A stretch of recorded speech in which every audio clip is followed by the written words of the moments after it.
नमस्कार साथियों, ज्ञान विविध संस्कृत के ऑनलाइन यूट्यूब चैनल में मैं अरविंद पारिक आपका पुनः हार्दिक स्वागत करता हूं, अभिनंदन करता हूं।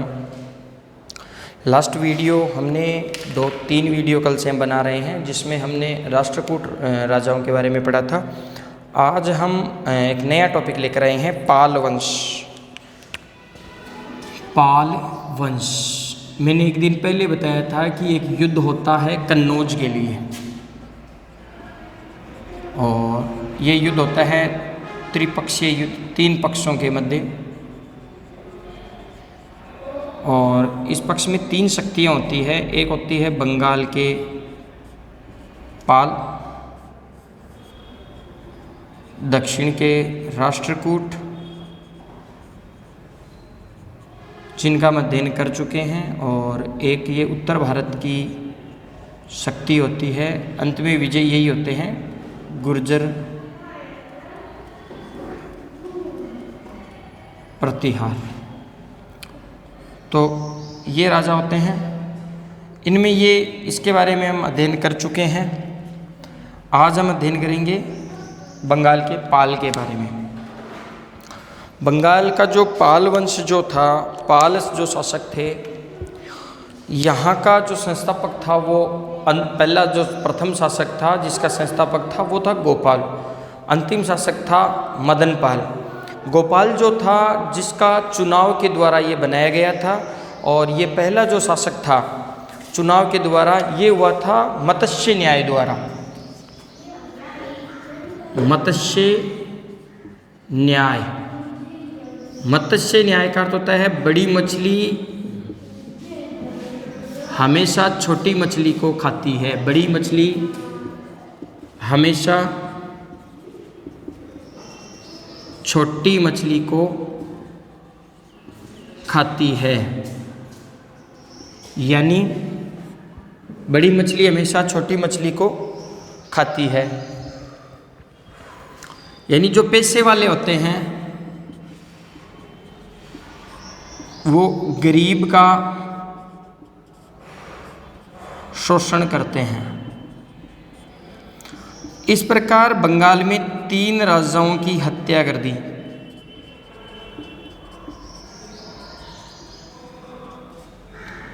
इस समय जो गोपाल था सेनापति था, योग्य था, और योग्य से जनता ने इसका चुनाव किया। जनता द्वारा ये चुनकर आया था। ये हालांकि परीक्षा की दृष्टि से नहीं पूछा जाता है, लेकिन संस्थापक पूछा जाता है। तो इम्पोर्टेंट बात यही है, इम्पोर्टेंट बात यही है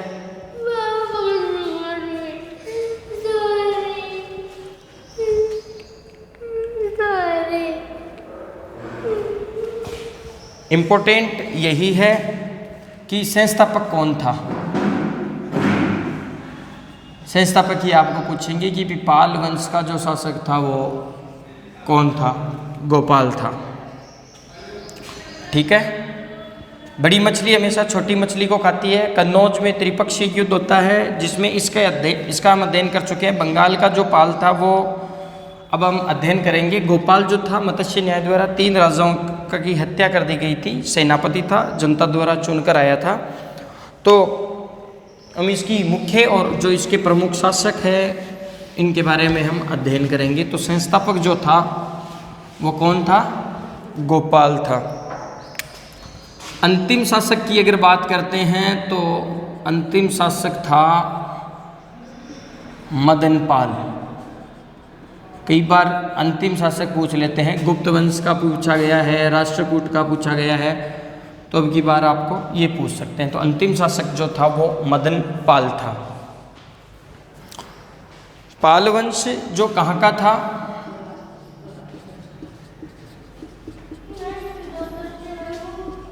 बंगाल का था, गौड़ प्रदेश, गौड़ प्रदेश का था। ठीक है। तो बंगाल के पाल वंश थे। गोपाल जो था वो चुनकर आया था। चुनाव द्वारा राजा बना था, सेनापति था। ठीक है। और समस्त पाल जो शासक थे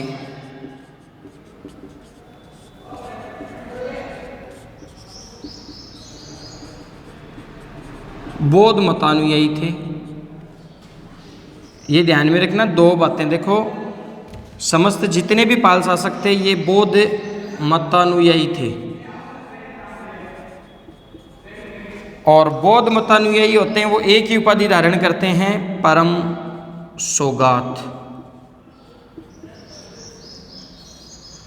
अंतिम रूप से बौद्ध धर्म को संरक्षण देने वाले ही पाल होते हैं। ये क्वेश्चन आप पूछ सकते हैं। अंतिम रूप से बौद्ध धर्म को संरक्षण देने वाले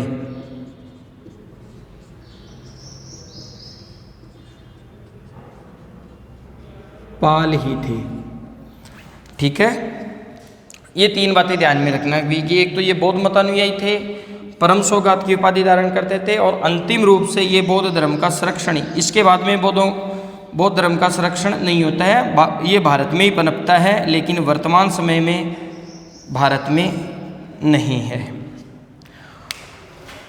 ठीक है।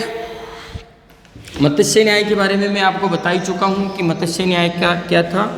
मत्स्य न्याय जो था कि बड़ा व्यक्ति जो होता है वो हमेशा छोटों का जो है वो विरोध का शोषण करता है। बड़ी मछली हमेशा छोटी मछली को खाती है। धर्मपाल इस वंश का एक शासक होता है। वो खलीमपुर अभिलेख में वर्णित है कि मत्स्य न्याय से परेशान होकर जनता ने, ये बात हमें खलीमपुर अभिलेख में मिलती है, और ये खलीमपुर अभिलेख है धर्मपाल का, ये ध्यान में रखना। इसमें ये कहा गया है कि जनता जो है वो परेशान हो गई थी, और गोपाल नामक सेनापति को जो मत्स्य न्याय द्वारा राजा बनाती है। गोपाल ने मत्स्य न्याय को समाप्त करने का श्रेय है। फिर गोपाल जो है वो मत्स्य न्याय का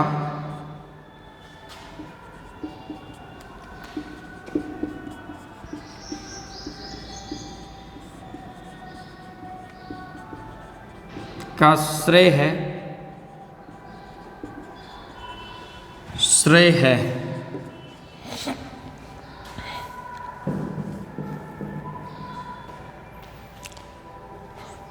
गोपाल ने ओदंतपुरी में प्रसिद्ध विहार की स्थापना की थी भी। गोपाल ने, बंगाल में ही है ये, ओदंतपुरी में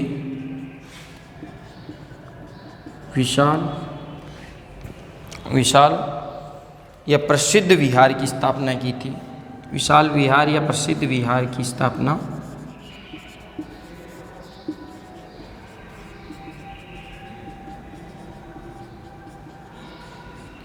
की। इसके अलावा गोपाल ये कहता है कि अपनी उत्पत्ति सूर्य और समुद्र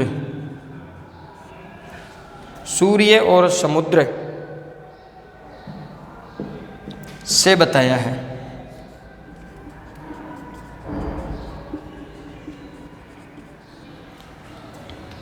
इसके अलावा गोपाल की एक बात हो रही थी, पाल वंश का अंतिम वंश था। ये बात मैं बता दी थी कि ये अंतिम वंश था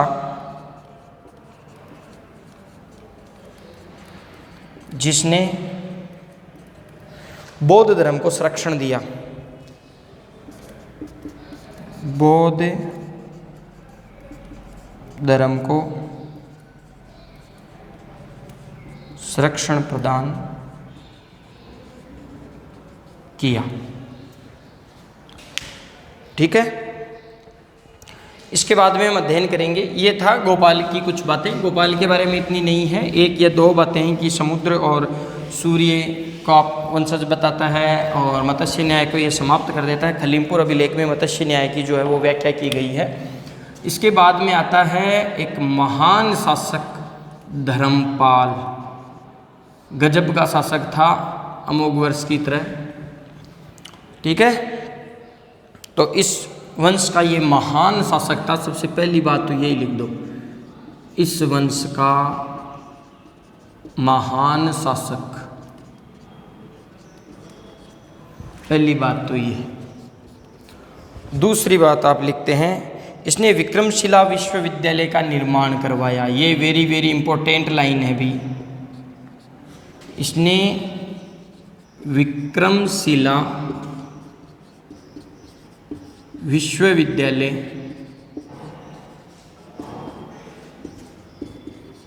का निर्माण कराया।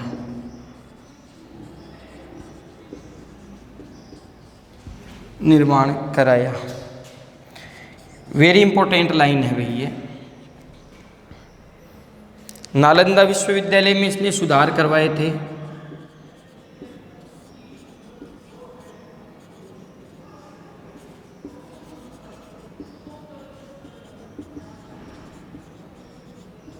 में भी इसने सुधार करवाए, खुद ने तो किए नहीं, सेना से ही करवाए होंगे, अपने काम करने वाले मंत्री वगैरह से ही, है ना। सोमपुरी विहार, पहाड़पुर विहार, सोमपुर विहार, पहाड़पुर विहार,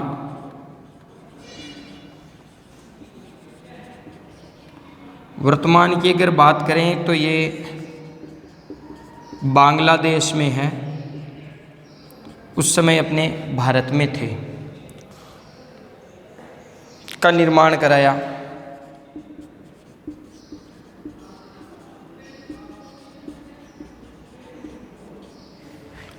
का निर्माण कराया। गुजराती कवि शोडल,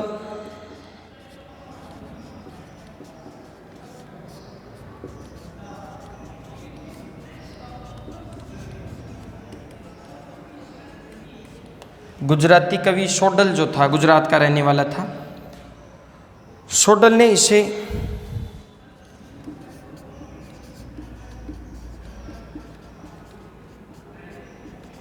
उत्तरापथ का स्वामी कहा है। ये लाइन इंपॉर्टेंट है भाई।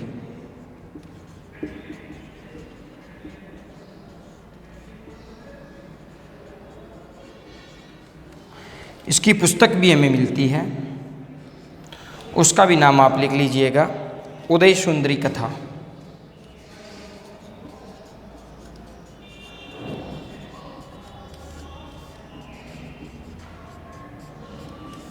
ये दो बातें इसमें वेरी इंपॉर्टेंट है, तो इन दोनों बातों को थोड़ा सा विशेष रूप से ध्यान में रख लेना। एक तो ये विक्रमशिला विश्वविद्यालय का निर्माण करवाया, इसी के साथ इसने नालंदा का भी कुछ कार्य करवाया था, सुधार करवाए थे। इसके अलावा ये गुजराती जो कवि शोडल है, इसकी पुस्तक तो हमें ये मिल जाती है, उदय सुंदरी कथा कवि, है ना। इसकी रचना ये कहता है कि ये उत्तरापथ का स्वामी था। ये वेरी इंपॉर्टेंट बात है। तो ये दोनों बातें आप थोड़ा सा, इसमें सबसे इंपॉर्टेंट बात आपको यही ध्यान में रखनी है। उसने बौद्ध लेखक हरिभद्र जो था उसको संरक्षण भी दिया था। बौद्ध लेखक हरिभद्र को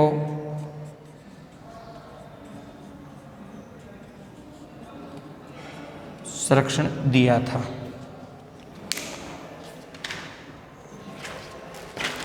इसके बाद में एक राजा आता है। ये 5 ही बातें इसकी ध्यान में, आप 3 बातें आप ध्यान में रखिएगा इसकी। पहली बात आप ध्यान में रखिएगा, विक्रमशिला जो विश्वविद्यालय है इसका निर्माण किसने करवाया था? तो धर्मपाल ने करवाया था। इस वंश का ये महान शासक होता है और नालंदा विश्वविद्यालय में इसने कुछ सुधार किए थे। सोमपुर विहार और पहाड़पुर विहार का निर्माण इसने करवाया था, ये जो वर्तमान में बांग्लादेश में है।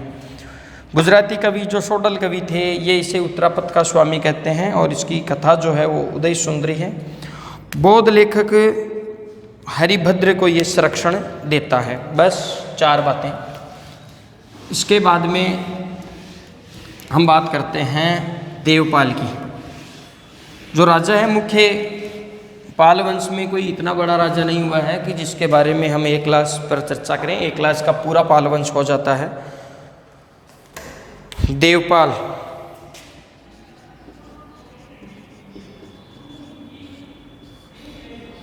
देवपाल 810 से 850। डेट अगर याद रहती है तो ठीक है, वरना कोई ज़रूरत नहीं है इनकी। जो होगी वो मैं आपको बता दूंगी। इसकी उपाधि हमें मिलती है परम सौगात, क्योंकि ये बौद्ध मतानुयायी थे और बौद्धों की ये उपाधि हमें मिलती है परम सौगात। ठीक है। इसकी राजधानी, इसने अपनी जो राजधानी है वो मुंगेर को अपनी राजधानी बनाया।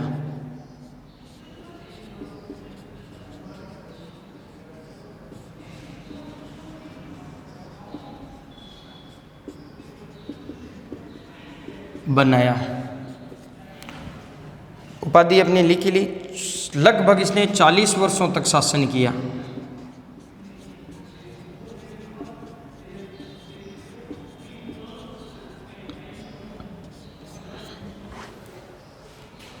पाल वंश का सबसे प्रतापी शासक था।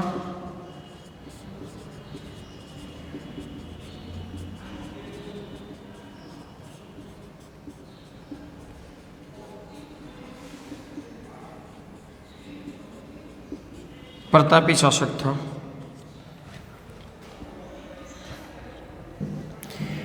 इसके समय एक प्रमुख घटना घटी थी, वो है इसके समय जावा, जिसका अन्य नाम शायद बोरोबुदुर मिलता है, यव भूमि भी मिलता है। यव भूमि वहाँ के जो राजा थे जावा, ये ध्यान में रखना। नेट 2015 का क्वेश्चन था ये। यव भूमि में शैलेंद्र शासक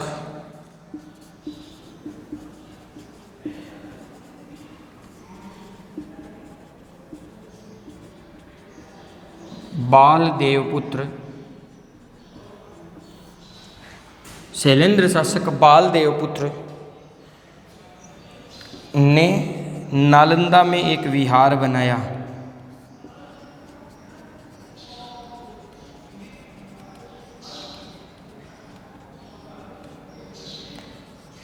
ये इंपॉर्टेंट है इसमें।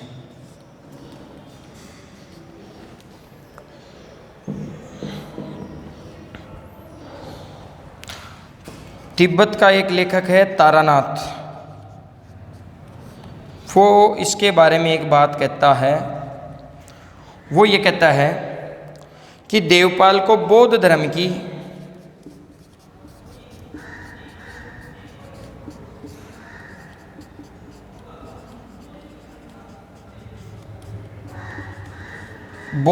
की पुनः स्थापना करने वाला था।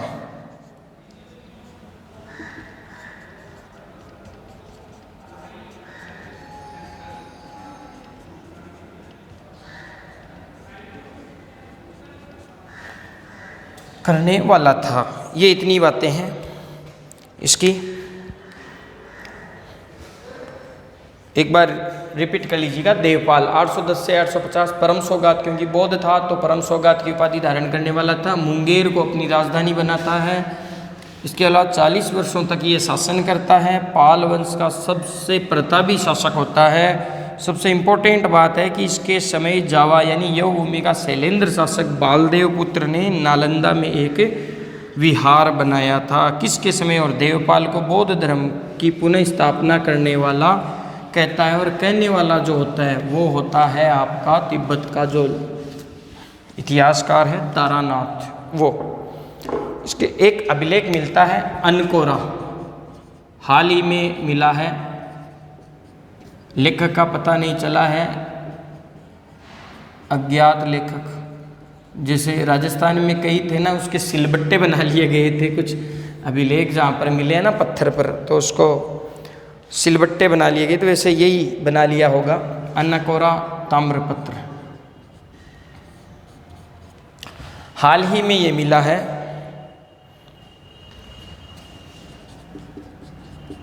हाल ही में मिला एक ताम्र पत्र।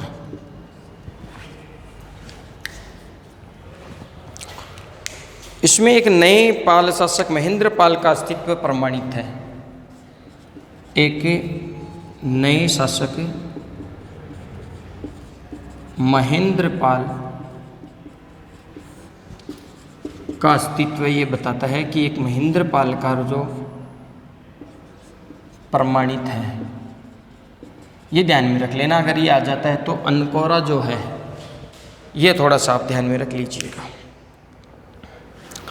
इसके बाद में राजा बनते हैं,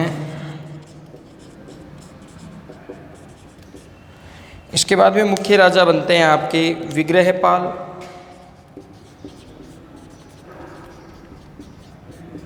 नारायणपाल,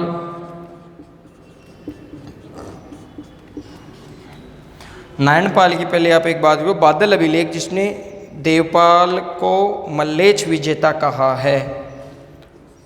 बादल जो अभिलेख है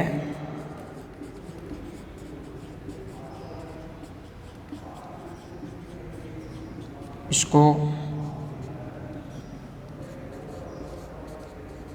मल्लेच्छ होण किस में कहा गया? बादल अभिलेख में मल्लेच्छ होण विजेता कहा है।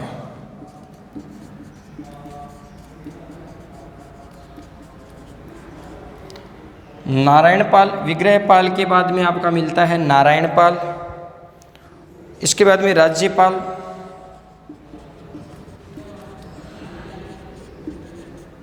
क्रमशः शासक हुए थे।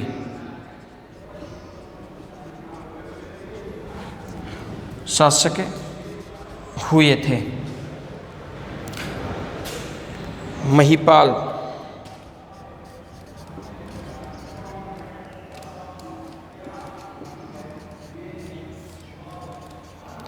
पाल वंश का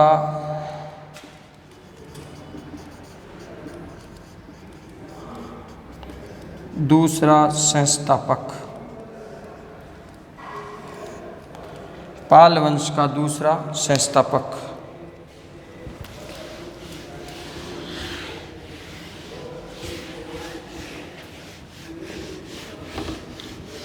पाल वंश का दूसरा संस्थापक, इसके बारे में हम इसके समय राजेंद्र चोल ने विक्रम चोल के नेतृत्व में अपनी सेना बंगाल भेजी थी। बस एक ही बात ध्यान में रखनी है, राजा का नाम क्या था? महिपाल। बस एक ही बात इसकी ध्यान में रखनी है कि इसके समय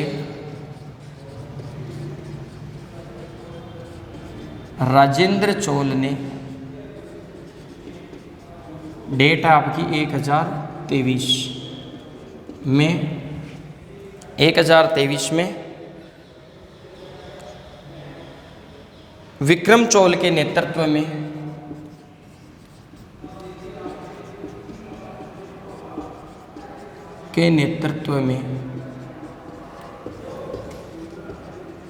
अपनी सेना, दोबारा लिख रहा हूँ, सेना बंगाल भेजी। इसके बाद में राजा बनते हैं, एक एक दो दो बातें ही हैं, ज़्यादा बड़ा टॉपिक नहीं है। जयपाल विग्रहपाल तृतीय, जयपाल विग्रहपाल तृतीय, महिपाल द्वितीय,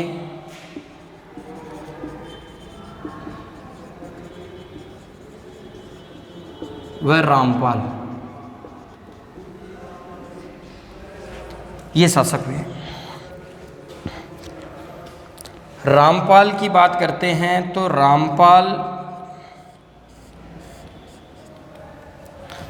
रामपाल जो था, इसके दरबार में, ये बात ध्यान में रखना है। अभी नेट 2018 का ये क्वेश्चन था, सॉरी 19 का था, ये 1819 का था, के दरबार में रामचरित के रचयिता के रचनाकार या रचयिता संध्याकार नंदी था।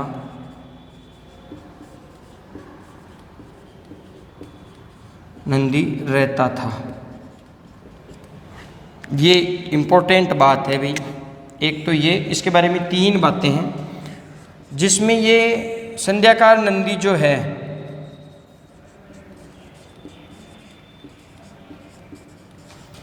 ये रामपाल को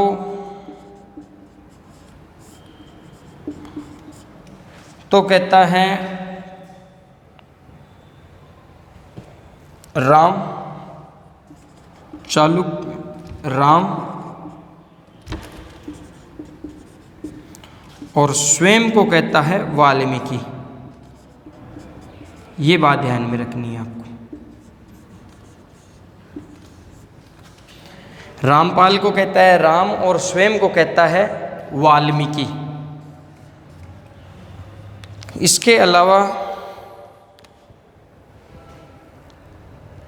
रामचरित में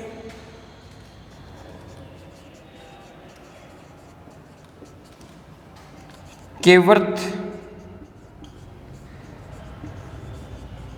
किसान, ये इंपॉर्टेंट है। रामपाल की तीनों बातें इंपॉर्टेंट अभी। विद्रोह का उल्लेख है, केवर्त किसान विद्रोह का उल्लेख है। अंतिम शासक था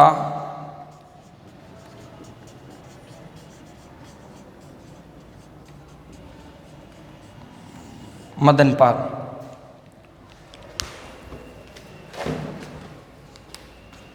ये था आपका पाल वंश। बहुत छोटा सा टॉपिक है, कोई बड़ा राजा नहीं हुआ है, सबकी 2-2, 3-3 जो बातें हैं वही है। इसके समय महिपाल की जैसे एक ही बात है कि इसके समय राजेंद्र चोल जो है 1027 में विक्रम चोल के नेतृत्व में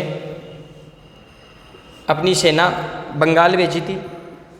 इसके बाद में जयपाल होता है, विग्रहपाल होता है, और महिपाल द्वितीय व रामपाल होता है। तो रामपाल की 3 बातें आप ध्यान में रखो।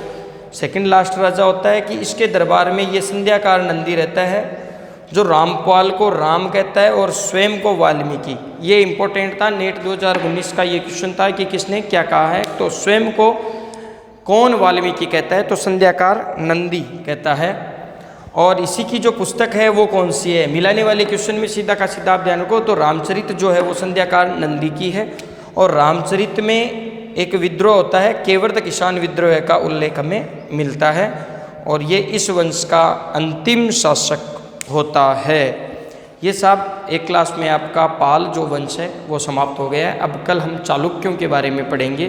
चालुक्यों की 4 शाखाएं थी जिनके बारे में हम अध्ययन करेंगे। तब तक के लिए आज्ञा दीजिएगा। धन्यवाद।